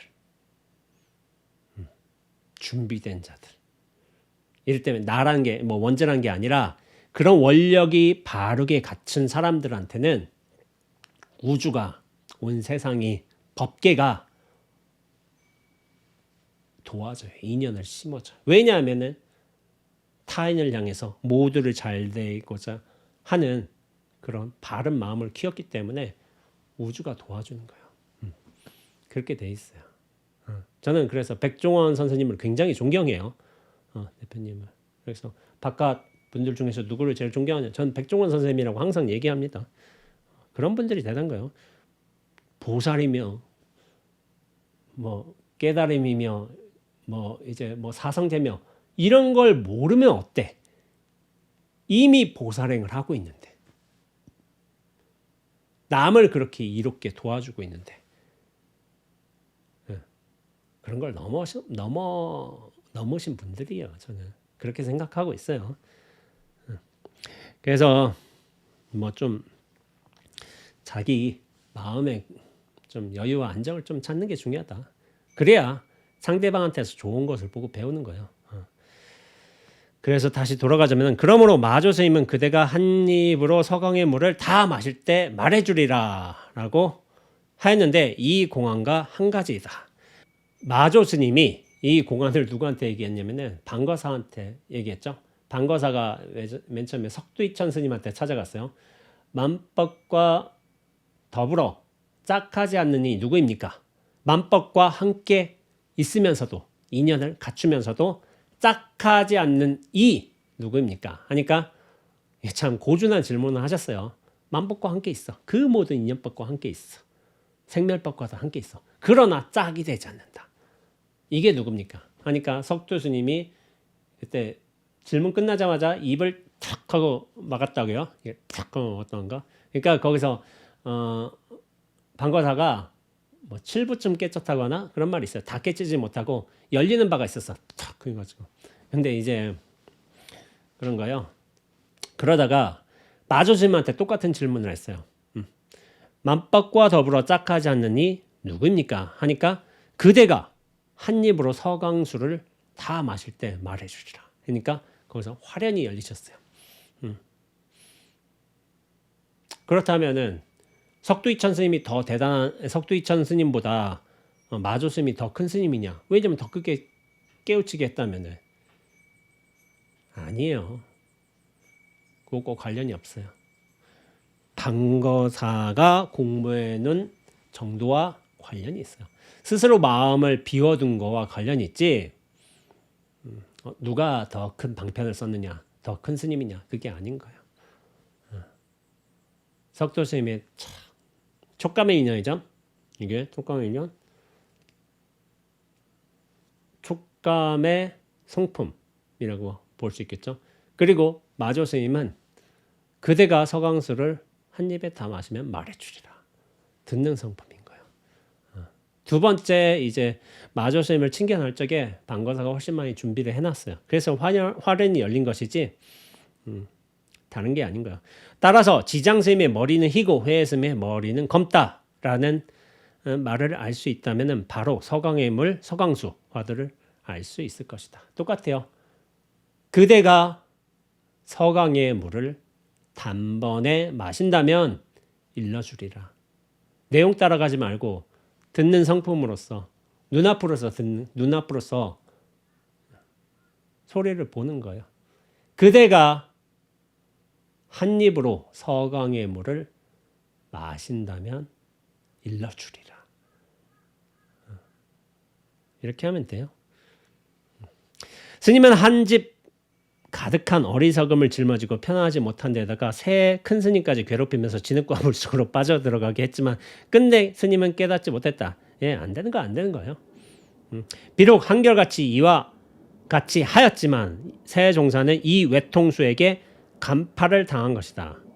한결같이 이와 같이 한결같다 이와 같다 여시 일려 이 외통수가 뭐냐면 단판안이라고 하는 거야. 단판안이 판때기를 이제 짊어지고 다니는 사람을 단판안이라고요. 근데 이제 널다랗고 긴 판때기를 등에다가 지고 다니는 사람. 근데 이제 판자를 어깨에 매서 이를테면은 어깨에 매서 뭐 이렇게는 보여도 이렇게는 잘 안 보이는 거죠. 이렇게 판자를 메고 다닌다든지 하면 길게 맬 수도 있는데 이렇게 맬 수도 있고 이렇게 맬 수도 있고 하지만은 여하튼 이렇게 보이는 부분만 보이고 보이지 않는 부분도 있을 거 아니에요. 그래서 이게 전통적으로 어떤 의미냐면은 전체를 보지 못하고 한쪽에 편견만 가지는 사람, 외골수, 외고집이라고 쓰이기도 해요. 전통적인 표현법으로 보자면은. 그래서 근데 이제 노장님이 저희 은사 선생님이 2007년에 동안거 해제 법문에 이 단판안에 관한 이야기를 하셨어요. 널따랗고 긴 판때기를 등에다가 지고 다니는 사람이라고 이제 전통적인 표현법이 있는데 그 짐 하나를 항상 들고 다닌 거야. 그거를 화두에다 적용시키셨어요. 화두 한 가지만 들고 다녀서 온갖 시비 분별을 하지 않은 기특한 수행자라는 뜻으로 쓰셨어요. 이걸 항상 짊어지고 다닌 거야. 이 화두를. 이 먹고 개에게는 왜 불성이 없다고 말하셨고 왜 뜰 앞에 잣나무인가. 이거 하나만 딱 들고 다니는 외골수. 이 외고집. 이거를 좋게 보신 거야. 이게. 원래 뜻은 부정적인 의미죠. 그러다 화두 하나밖에 모른다. 수행밖에 모른다. 그건 긍정적인 의미로 쓰신 거예요. 그렇죠.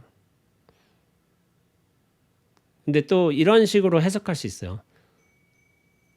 전체를 보지 못하고 한쪽만 본다.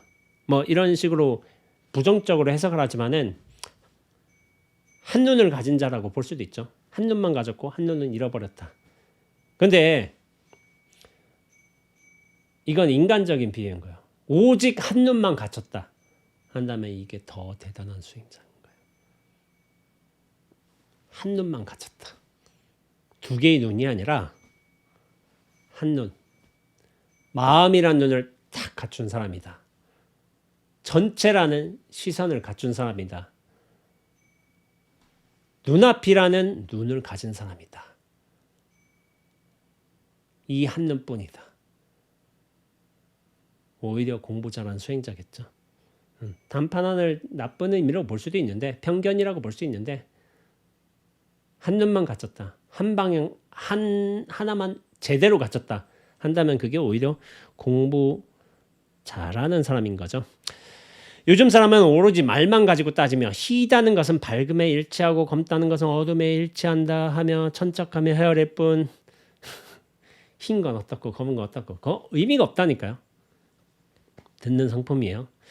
옛사람이 한 구절이란 아르마리를 끊는 것임을 몰랐다. 이게 아르마리를 분별심, 생사심, 중생심을 끊어주기 위해서 이렇게 한마디 내던졌던 것인데 그걸 모르는 거예요. 자꾸 해석하는 거야. 중생심, 생사심을 또 끌려 들어가는 거지. 해석 따라가면. 이는 반드시 핵심을 꿰뚫어야만 온당함을 얻을 수 있다. 그러므로 맨 끝에 한 구절이 비로소 견고한 관문에 이르렀다고 하였는데 이는 요새가 되는 나루터를 꽉 틀어막아 성인도 범부도 지나가지 못하게 하는 것이다. 그런 관문을 주신 거예요. 여기서는 아무도 못 지나가. 이 의심에서, 이 숙제에서. 거기서 팍 풀려날 적에 인연 따라서 기연 따라서 팍 풀려난다면은 그쵸? 허공을 품고 사는 거야. 그때부터는 우주와 함께 거니는 것이고 그렇게 되어 있습니다. 이 일을 노한다면 문 앞에서 한 자루 칼을 어루만지는 것과 같아서 머뭇거리만 하면 목숨을 잃게 된다. 그러므로 또한 비유하면 칼을 빼어 허공을 휘두르는 것 같으니 됐는지 안 됐는지는 말하지 말라. 팔면이 영롱한 곳에서 알아야 할 것이니라. 칼을 빼서 허공을 휘두러. 됐냐 안 됐냐? 잘났느냐 잘나지 못하느냐? 아냐 모르냐? 이게 모든 분별심 생사심인 거예요. 야 됐어 안 됐어? 알아 몰라? 잘났어? 잘하지 못했어. 근데 뭐냐면 팔면이 영롱한 곳이라는 거잖아요. 이게 뭐냐면은 이게 무슨 뜻이냐면은 칼 휘두르잖아요. 휙 휙 휙 휙 이거야 이거. 이걸 얘기하는 거야. 이미 영롱한 거야. 모습으로서 영롱할 수도 있고 소리로서 휙 휙 영롱할 수도 있어요. 듣지 못하였느냐 옛사람의 말을 이 깜깜한 먹통아 여우 같은 정령아 장님아 요새 말 나오죠. 야 이 병신아 이 모자란 놈아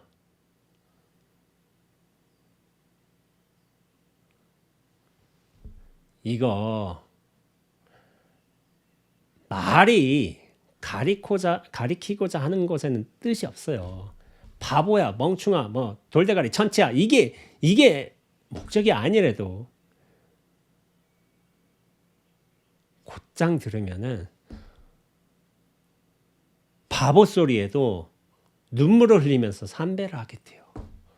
이 바보야 곧장 들으래도 내용에 끌려 들어가지 말고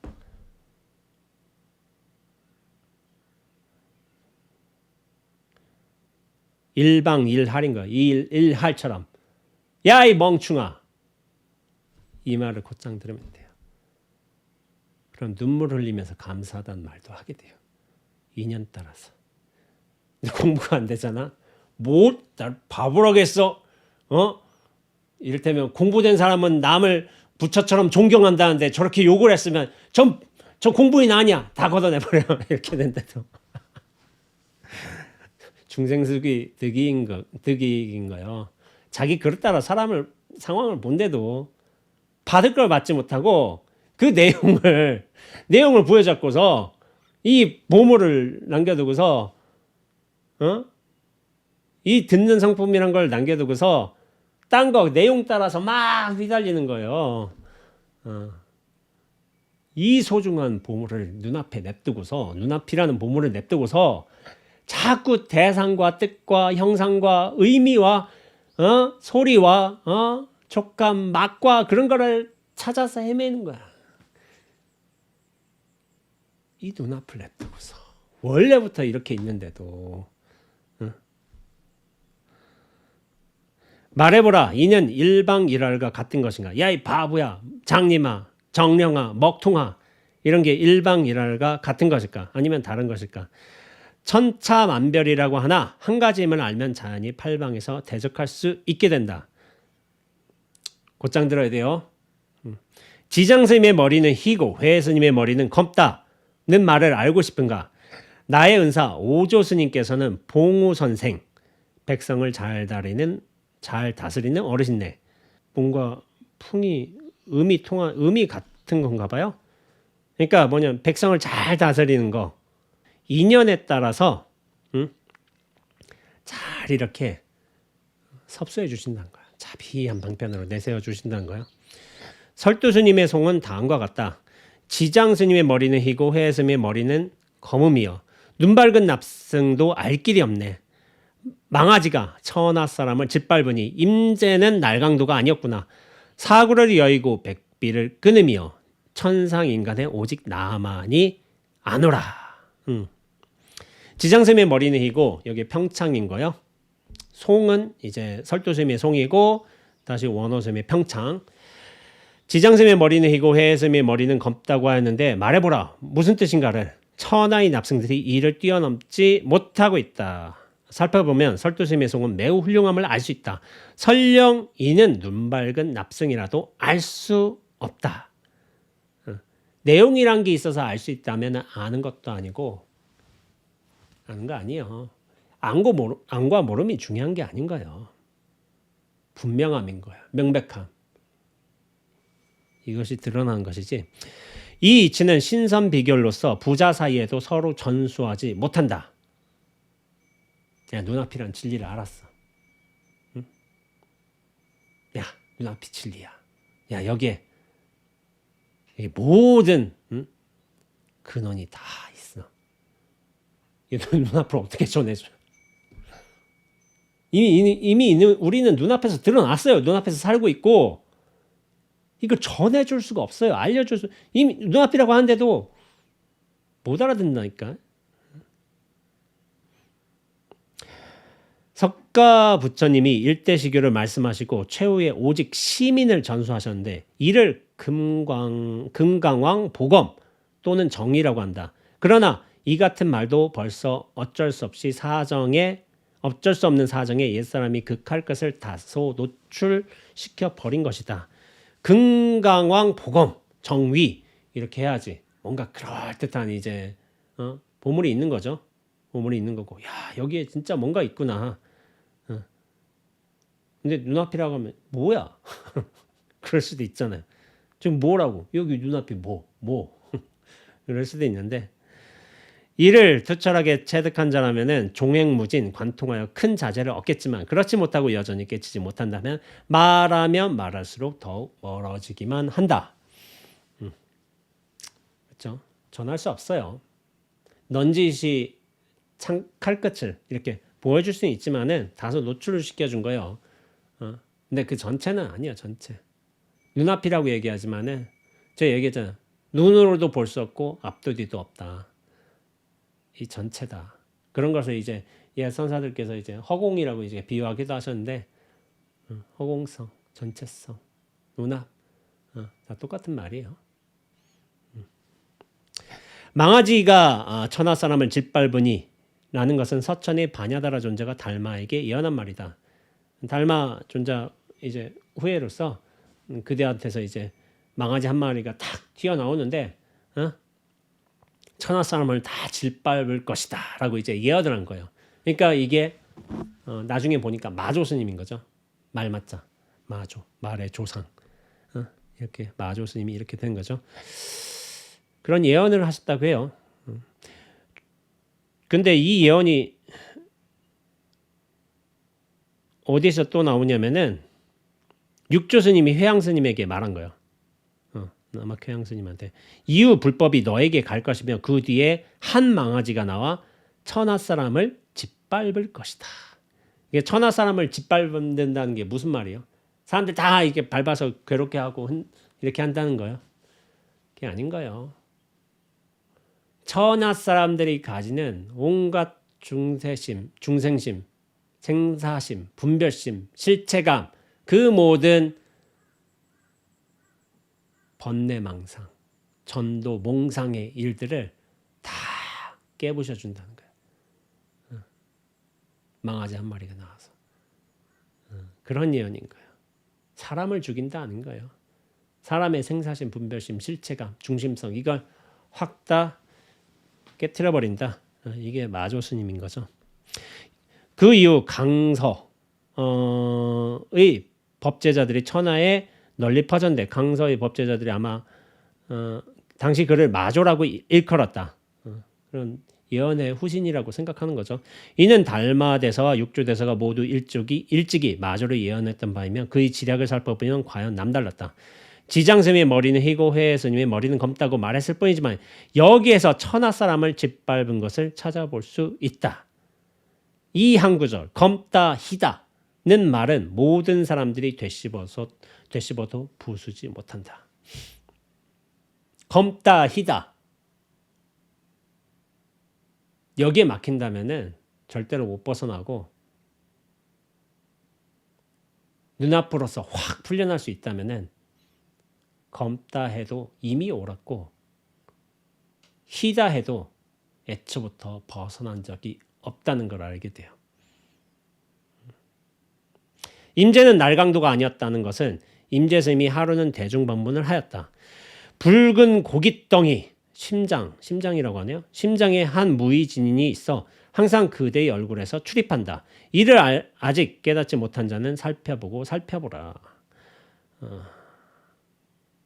무의진인, 지위가 지위가 없는 진정한 사람. 진인, 어떤 깨달은 자, 도통한 자, 아니면 진리의 본체라고 할 수도 있죠. 무의진인이 있어서 항상 그대의 얼굴에서 출입한대. 무의진인이란 하나의 단어, 상을 세운 거죠. 뭔가 대단해 보이잖아요. 때 어떤 스님이 앞으로 나와 물었다. 어떤 것이 무의진인입니까? 라고 물은 거예요. 무의진인이 그대의 얼굴에서 출몰한대. 얼굴에서 출몰한다는 게 무슨 뜻인지 아세요? 무의진인이 얼굴에서 출몰한다는 게 얼굴에 안입이 설신 의가 많이 들어가 있어요. 안, 이, 비, 설, 시는 뭐 이것도 있고 그 다음에 머리, 의 다 들어가 있잖아. 여기에 이미 보고 듣고 느끼고 생각하는 모든 게 다 들어가 있어요. 그게 이미 출몰하고 있대요. 무의진인이. 어떻게 출몰해? 보는 것으로 출몰하고 듣는 것으로 출몰하고 냄새 맡는 것으로 출몰하고 생각하는 것으로 다 출몰하고 있죠. 그런데 이미 출몰하고 있는데 어떤 것이 무의진인입니까? 이미 듣는 상법으로 다 출몰을 했어. 근데 그걸 못 알아들어. 그러면서 어떤 것이 무의진인입니까? 이렇게 묻는 거야. 이거를 이제 기우묘구라고 하는데 소타고 소를 찾는 거야. 이미 무의진인을 드러내고 있는데도 무의진인을 또 묻고 있어. 소를 타고 있는데도 내 소 어디 있지? 찾는 거야. 소가 깨달음이잖아요. 진여 자성 본성이잖아요. 이걸 이미 이렇게 타고서 이걸 쓰고 있음에도 어떤 것이 무의진입니까? 라고 물으면서도 자기 본성 무의진을 드러내고 있으면서도 여전히 무의진을 찾고 있는 어리석음에 비유한 거예요. 기우묘구가 어리석음인 거예요. 이미 소 타고 있는데 내 소 어디 있는지 아오. 내 깨달음, 내 진여 자성 어디 있는지 아오. 아오라고 물으면서도 이미 진여 자성을 드러내고 있는데 그걸 모른다는 거야. 그러니까 임재스님이 선상에서 내려와 멱살을 잡고 말하였다. 선상에서 내려와서 멱살 잡고 막 말한 거야. 이제 말해보라 이렇게 한 거야. 그러니까 스님이 아무 대답이 없자 임재스님이 밀어치면서 말한 거예요. 무의진인이 무슨 마른 똥막대기냐 하면서 무의진인이라고 말했을 뿐이에요. 마른 똥막대기냐. 그래도 이 스님 못 깨달았어요. 네, 이게 공부인은 그런 거예요. 공부인은 이걸 공부로 삼아야 돼요. 왜 저러셨을까? 왜 무의진인을 물었는데 왜 내 멱살을 잡으셨을까? 왜 똥막대기라고 하셨을까? 이걸 깊게 참고하고 깊게 들어가다 보면은 듣는 찰나 보는 찰나에 느끼는 찰나에 확 깨지게 돼요. 근데 이 점은 준비가 안 된 거죠. 그렇게 자기 스스로 궁구히 참고해야 돼요. 참고. 축제거리 이미 넘쳐나요. 넘쳐나는데 내가 그걸 잡지 않았던 것뿐이야. 설봉스님이 그 뒤 이 소식을 듣고 말하였다. 임재스님은 참으로 날강도와 같구나. 설두스님이 임재스님이 한 행동을 마조스님의 기본과 비교해 보았더니 그는 임재스님보다도 더욱 심했으므로 그가 바로 날강도인데 임재스님은 바로 날강도가 못 된다는 것이었다. 왜 날강도라고 하냐면은 아주 악랄한 강도를 날강도라고 하거든요. 아주 질 나쁜 강도를. 강도 중에서 아주 질이 나빠. 임재스님은 왜 날강도가 왜 못 되냐면은 왜 마조스님이 왜 더 나쁜 강도냐? 임재스님은 소리도 버럭 지르고 멱살 잡고 흔들기도 하고 무슨 마른 똥막대기냐 이렇게 팍 소리치기도 하고 이런 거예요. 티가 났어. 티가. 많은 흔적들이, 많은 자극들이, 많은 경계와 인연들이 들어갔어요. 그러니까 이게 뭘까? 도대체 왜 저랬을까? 참고할 인연이라도 주잖아요.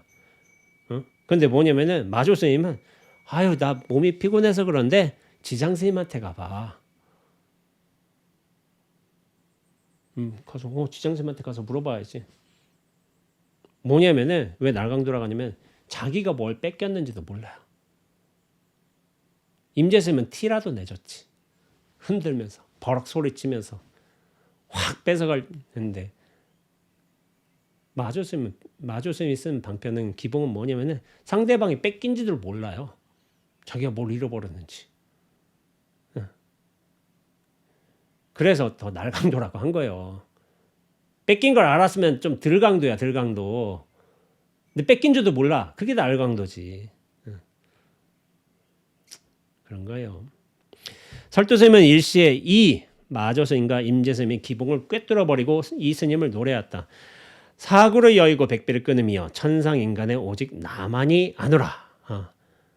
귀신 굴속에서 살림살이를 하지 말라. 옛사람은 물음은 다 대답에 있고 답변은 물음에 있다고 하였으니 이는 모두가 기특한 말이다. 그대들은 어떻게 사구를 여의고 백비를 끊을 수 있을까? 물음으로 이미 우리는 대답을 하였고 진정한 대답은 말을 했잖아. 이렇게 사구백비를 가봐. 이게 너 피곤해. 진정한 대답은 이 물음 속에 이미 갖춰져 있는 거야. 이미 모든 걸 갖추고 있어. 이미 모든 것이 온전하게 드러나고 있어. 네. 헛간들을 찾고 있는 거죠. 천상인간에 오직 나만이 아노라. 오직 나라는 게 이 개체성, 몸과 생각에 갇히는 이런 나를 뜻한 게 아닌가요? 천상인간을 다 품는 진정한 나인 거예요. 진정한 나. 여기에 갇힌 나가 아니라. 그렇다면은 이 진정한 나라면은 다 드러나는 거지. 법으로, 진리로서. 설도스님은 말하였다. 이 일은 오직 나만이 알 수 있는 것이다. 설령 3세의 모든 부처님이 알려고 해도 알지 못한다. 3세의 모든 부처님이 과거, 현재, 미래의 부처님이 알려고 해도 알지 못한다. 왜 그럴까요? 부처님은 모든 걸 아시는 분이고 모든 게 가능하신 분이고 온갖 신통을 다 다루시는 분인데 그분이 왜 알지 못해 이거를? 이런 생각을 할 수 있잖아. 그게 개체성에 빠진 거예요. 개체성에. 이 전체로 눈앞으로 정말 우리가 온전하게 펼쳐지고 돌아갈 수 있다면은 나라는 존재도 이렇게 드러났고 부처님이라는 존재도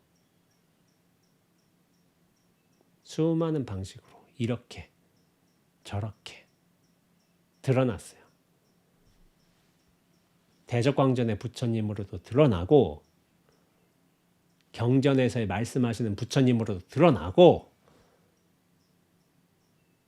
저 새가 짹짹이는 부처의 소리로도 드러나는 거예요. 안다 모른다. 알려고 해도 알지 못한다. 안다 모른다 문제가 아니래도 확연하게 분명하게 명징함으로 이렇게 드러나신 거예요. 그래서 이렇게라는 게 중요한 거예요. 여시 이렇게 드러나셨기 때문에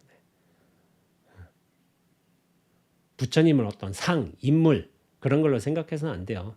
진리 그 자체로 봐야 돼요.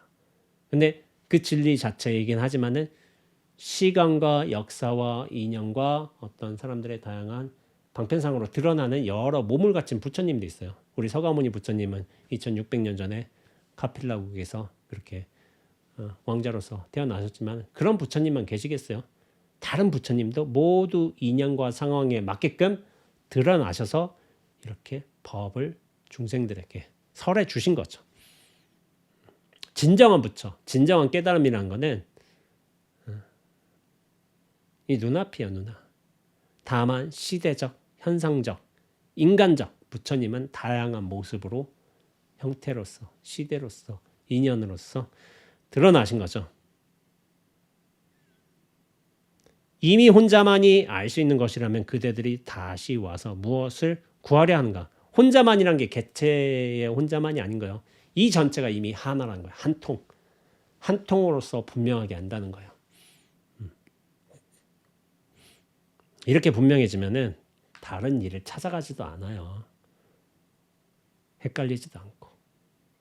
그때부터 경전 어록들 다 새롭게 싹싹 쓱쓱 보이기도 하고 훅 들어오기도 하고 그때 이제 공부가 재밌어지는 거죠. 슬쩍슬쩍 올 때도 재밌어요.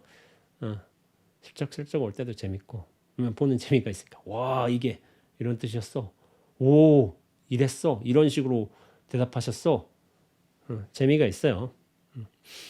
대위 진여는 이를 들어 말하였다. 이 스님은 이처럼 묻고 마조스님은 이처럼 답하였다. 이처럼 물었다는 거예요. 이처럼이라는 게 뭐예요? 스님 사구와 백비를 여의고 조사가 서쪽에서 오신 뜻을 알려주십시오 하니까 이처럼 물었다는 거예요. 그러니까 마조스님이 내 오늘 피곤하여 그대에게 말해줄 수 없으니 지장에게 가서 물어보시게. 이처럼 답하였어요. 근데 뭐냐면은 이처럼의 포인트가 있어.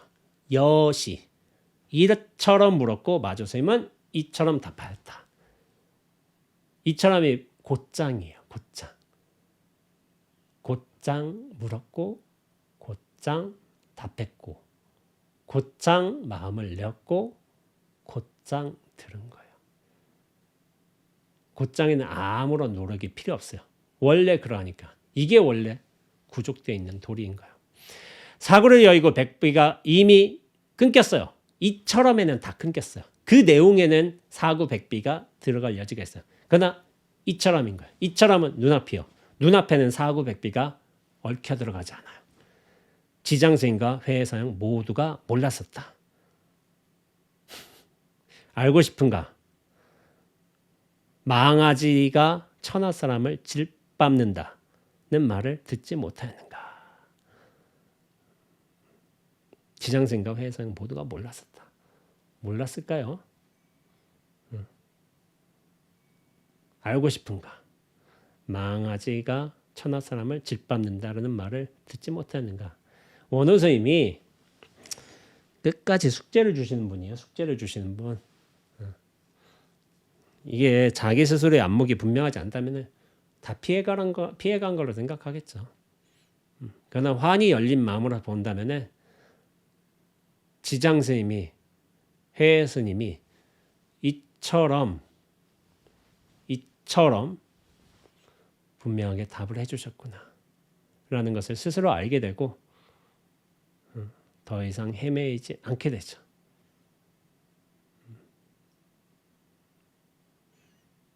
그런 거예요. 원래 선사들은 이렇게 숙제를 줘요. 계속해서 걸려들어라. 여기 한번 귀 있게 참고해봐라 하고서 숙제를 주시는 분이 덫을 깔아주시는 분이 이렇게 선사들인 거예요. 거기서 헤어나오려고 아득바득 노력할 거 아니에요. 그러면서 확 전체가 개합되는 인연을 얻을 수도 있고 그게 이제 선에서 말하는 자비일 수도 있겠죠. 덫을 주는데 그 사람 빠져 죽으라고 주는 게 아니라 거기서 빠져서 헤매이지 말고 스스로 뛰쳐 나오라고 이렇게 덫과 숙제를 주시는 분이 선사라고 보는 게 좋습니다. 오늘 법문이 조금 길었던 것 같은데 이만 여기서 정리하고 저는 내일 모레 이제 부처님 오신 날 행사인데 영상을 찍어놨으니까 편집은 나중에 좀 간략하게 하면 될 것 같습니다. 부처님 오신 날 아마 이 영상이 올라올 때는 부처님 오신 날이 지난 날이겠고요.